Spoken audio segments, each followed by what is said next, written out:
Morning বন্ধুরা, তোমরা সবাই কেমন আছো? আশা করি তোমরা সবাই খুব খুব ভালো আছো, সুস্থ আছো। আমিও ভালো আছি। আজকে ভিডিওটা এখান থেকে স্টার্ট করলাম। এখনও কোনো কাজকর্মতে হাত দিইনি, দেখতে পাচ্ছ সব পড়ে রয়েছে।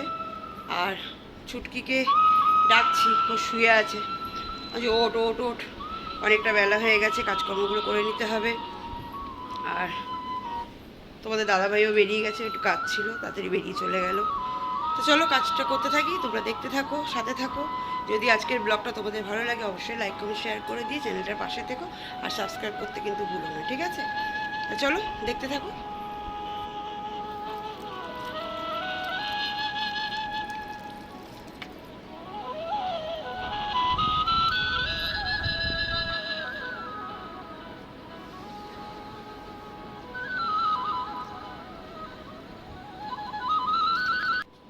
তো তোমাদের সবাইকে বলেছিলাম না যে তোমাদের দাদাভাই দুটো বালিশ কিনে নিয়ে এসতে।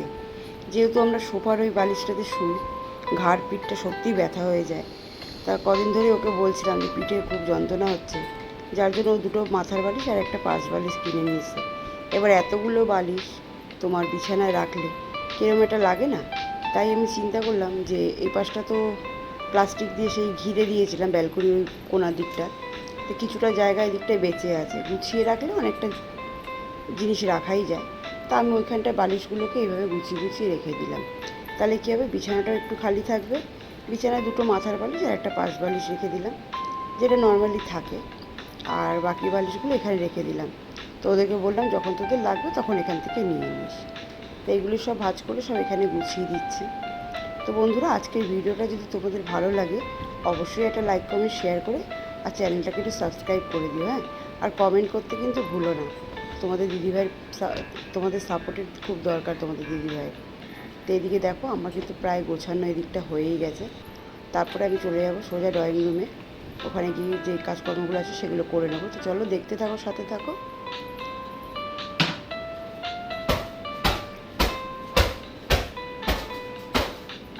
তা নিত্য নতুন দিনের মতো যেরকমভাবে সব কিছু ঝেড়ে ঝুড়ে পরিষ্কার করে নিই, এইভাবেই করে নেব সব কিছু কাজকর্মগুলো।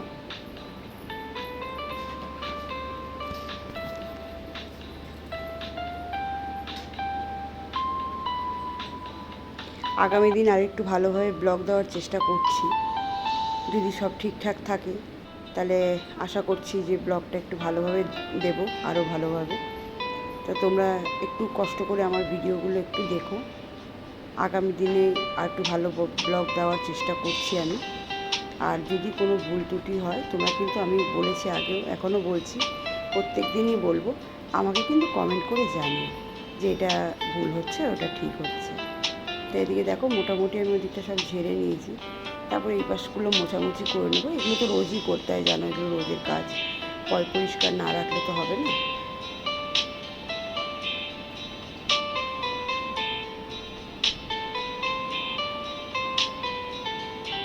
ঘর যত পরিষ্কার রাখবে, যত পরিষ্কার পরিচ্ছন্ন রাখবে, তত আয় উন্নতি বাড়বে, সংসারে মা লক্ষ্মীর বাস হবে।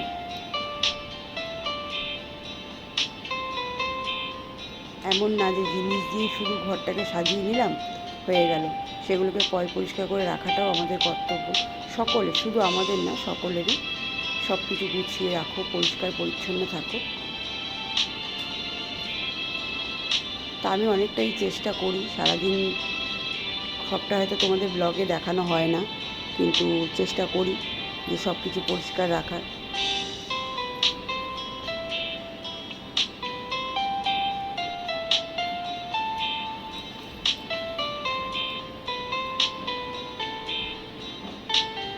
তো টিভি ক্যাবিনেটগুলো আমি সব মুছে নিলাম, সব ঝেড়ে ঝেড়ে মুছে নেবো।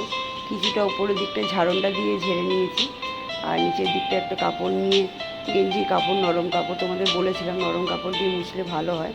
তো নরম কাপড়টা দিয়ে, গেঞ্জির এটা পুরোটাই আমার মেয়েদেরই পুরনো গেঞ্জি, তো ওইটা দিয়েই মুছে নিচ্ছি।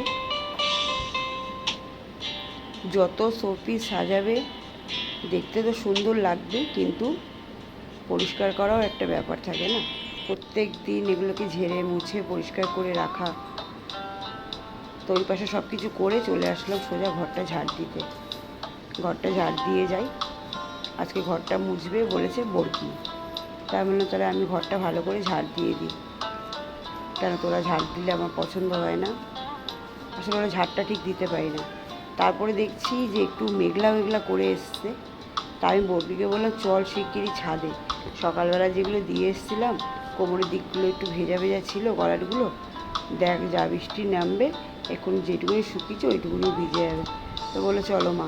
তো ওই একটু ক্যামেরা ধরে দিচ্ছিলো, আর আমি এদিকে দেখো জামা কাপড়গুলো তুলে নিলাম, দিয়ে স্ট্যান্ডটাকে ভেতরে ঢুকিয়ে দেবো। আর এদিকে আকাশের অবস্থা দেখেছো, এক্ষুনি হুড়মুড় করে নামবে, কিন্তু দেখতে কি ভালো লাগছে না।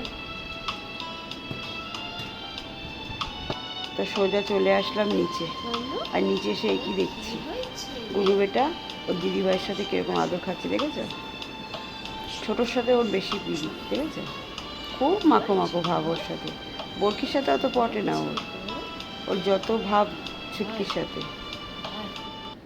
বাবু এ বস বস।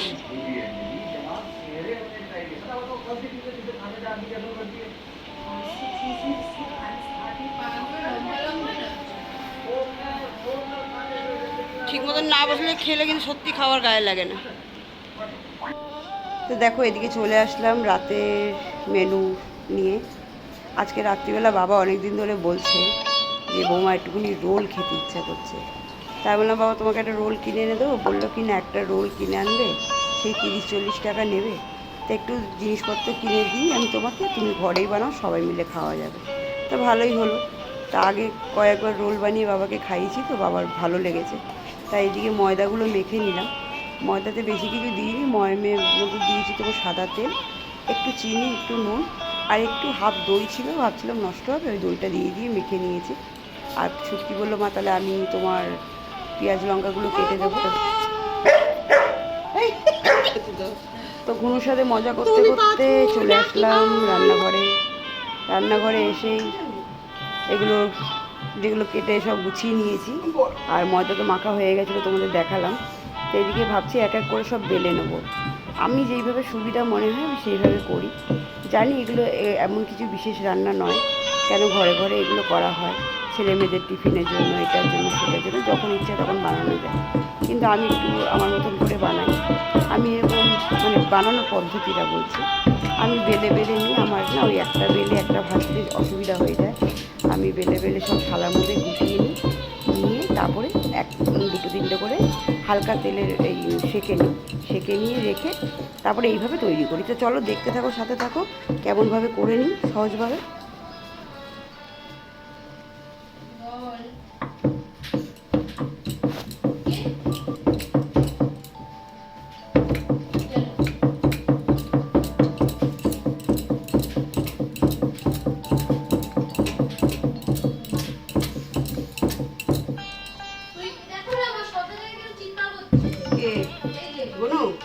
চাইছে তোর কাছে চাইছে। এদিকে দেখো একটা একটা করে সব বেলে নিয়েছি, মানে বেলে নিচ্ছি, এইভাবে সব বেলে বেলে থালার মধ্যে রেখে দেবো, দিয়ে তারপর যেরকম রুটি শেখে সেরকম সেঁকে নেবো। সেঁকে নেওয়ার পরে আমি ডিম ফাটিয়ে যেরকম করে ভাজে সেরকম করে একটা একটা করে ভেজে তারপরে নামিয়ে নেবো। তো এইভাবে দেখো আমি সেঁকে এগুলোকে নামিয়ে রেখেছি। এবার একটা একটা করে ডিম ফাটিয়ে ভেজে যেভাবে করতে হয় সেভাবে করে নেবো। তো দেখো কীভাবে কী করি, আমার এইভাবে সুবিধা হয়। তো এই দেখো ডিমটা আমি তেলের মধ্যে দিয়েছি একটু নুন দিয়ে ফাটিয়ে, দিয়ে রুটিগুলো দিয়ে এবার এপিট করে যেরকম করে ভেজে না সবাই নেয় আমিও নিলাম, এইভাবেই করে নিলাম। আজকে রাত্রে খাওয়াটা বেশ ভালোই হয়ে যাবে। বাবা অনেকদিন ধরে বলছিল, তা এত গরমের মধ্যে না বন্ধুরা আর মানে সেইভাবে করে উঠতে পারিনি। যাই হোক একটু বৃষ্টি বৃষ্টি ওয়েদার হলেও বা কিন্তু গরমটা তো বেশ ভালোই আছে। তো দেখ মানুষটা খেতে চাইলো, আর সবারও খাওয়া হয়ে যাবে। আর এদিকে দেখো সব একটা একটা করে সস দিয়ে করে নেওয়া হচ্ছে। এটা কিন্তু আমি করছি না, এটা ছুটকি করছে, এটা ছুটকি করে দিচ্ছে। ও বললো মা আমি করে নিচ্ছি, তাই আমি বললাম তাহলে করে নাও।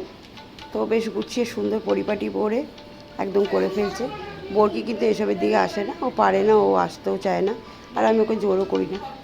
তা ছুটকি করতে পারে, ভালোওবাসে, আর ও ভালো করেও। তো ওইভাবে গুছিয়ে নিল। তো কেমন হয়েছে বন্ধুরা ভিডিওটা অবশ্যই একটু কমেন্ট করে জানিও, আর যদি ভালো লাগে অবশ্যই এটা লাইক কমেন্ট শেয়ার করে